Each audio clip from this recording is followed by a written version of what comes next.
Please welcome the President of the United States.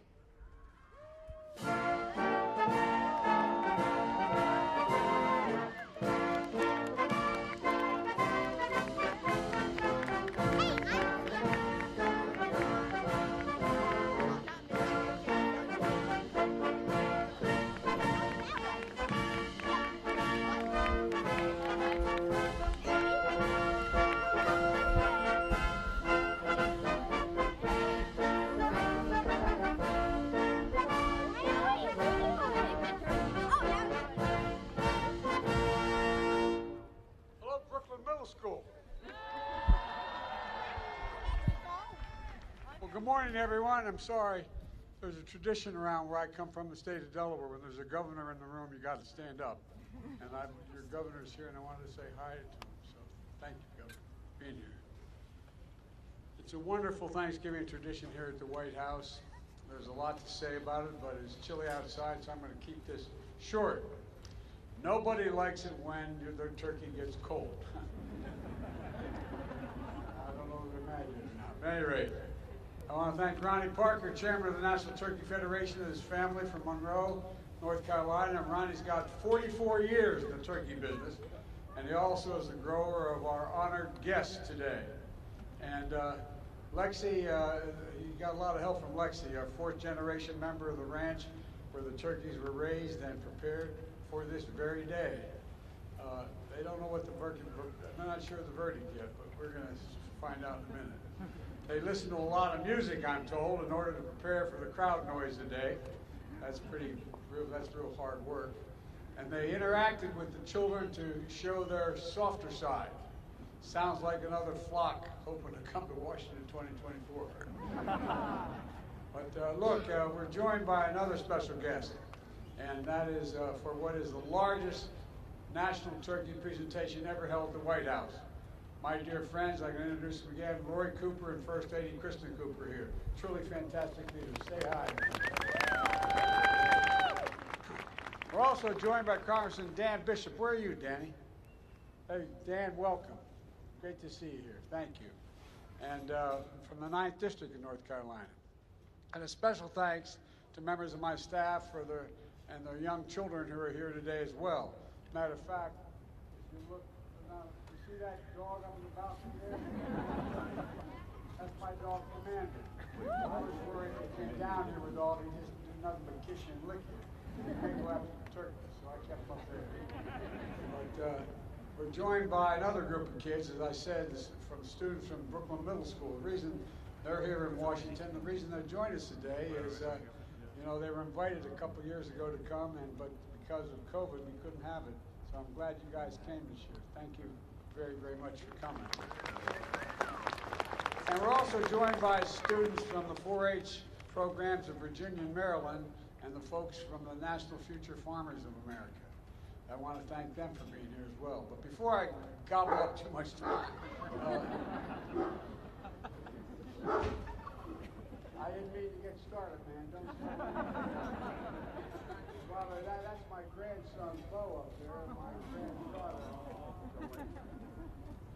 Don't let him jump. At any rate, you know, we got to get on with this. First of all, the votes are in. They've been counted and verified. There's no ballot stuffing. There's no foul play. The only red wave this season is going to be a German Shepherd Commander knocks over the cranberry sauce on our table. That will cause. They are big turkeys, aren't they? My fellow Americans, please welcome the 2022 National Thanksgiving Turkeys, Chocolate and Chip. I tell you what, man. They can go wherever they want. Of course, chocolate is my favorite. Chocolate is my favorite ice cream. So we could have named them Chips and Science. But anyway, good names as well. The chocolate chip weighs 46 pounds, and I'm told he loves catching sun on the Outer Banks. And Chip weighs 47, and he loves barbecue and basketball, I'm told. After receiving their presidential pardons today, Chocolate and Chip are going to head to one of the nation's great basketball schools and research universities, North Carolina State. Now, when we told them they were joining the Wolf Pack, they got a little scared. But then we explained it was just a mascot for the school, as one of the nation's best poultry science departments in the country. And now, based on their temperament and commitment to being productive members of society, I hereby pardon. Yes. I hereby pardon Chocolate and Chip. Which one's Chocolate? Who's Chip? Chocolate, you're pardoned, and so are you, Chip. Chip said, I know, I don't even have to be told. Tony, why don't we put him on the table? Can you do that? You can do that. It's a big bird, man. We have more chickens than anybody in the nation in Delaware. We don't have turkeys. Look at this. God's order. Now, this is Chocolate, right? Chocolate, you are pardoned. You are pardoned. So you had to tell me that? Chocolate. Yeah, you are. Yeah. I'm serious. He said, I don't know, man. You didn't have to pardon me. I knew I was pardoned. At any rate, thank you both very, very much. Thank you very much. Appreciate it. How many turkeys you got down there? I'm grateful. God love you. 9.5 million turkeys. I tell you what, that's like some of the countries I've been to. Anyway, you want to talk? Look, folks, in all seriousness, let me close with this. We can't forget the reason for Thanksgiving in the first place. Pilgrims thought it was pretty important in tough times to come together and thank God, grateful for what we have. That's what the Thanksgiving tradition is all about. Being grateful for what we have. And grateful for fellow Americans who we may never meet, but who are grateful. There you go. They're grateful. And think about the scientists and researchers, doctors and nurses keeping us safe through the pandemic. 2 years ago, we couldn't even safely have Thanksgiving with large family gatherings. Now we can. That's progress, and let's keep it going. We have new COVID vaccine updates to deal with new variants to protect you and your loved ones. So get it today. Get your flu shots as well. This winter can be much happier than recent holiday seasons, but you have to do your part. Please visit vaccines.gov.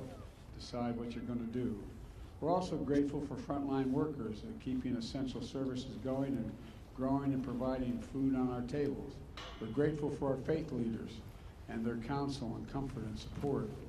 Later today, Jill and I are going to be flying down to North Carolina, to Cherry Point, North Carolina, for a Friendsgiving, where we'll be serving Thanksgiving dinner to the troops and military families to demonstrate our gratitude for their service and sacrifice. And so many of those families are missing someone at their table today, like our family. So many military folks that we have lost. And so it's just really important to keep them in our hearts, those who've lost so much and those who are going to have an empty seat at their table this Thanksgiving. This is a special time, and it's the greatest nation on earth, so let's be grateful. Scripture says, let us rejoice always, pray continually, and give thanks in all circumstances. Folks, let's remember all the political fighting goes on you read about. Let's remember one thing. This is the United States of America. The United States of America. There's not a single solitary thing beyond our capacity as a nation. Nothing beyond our capacity if we do it together, united. United. You picked two great turkeys. From the Biden family to all of yours, happy Thanksgiving, and may God bless you all, and may God protect our troops. Thank you all for being here.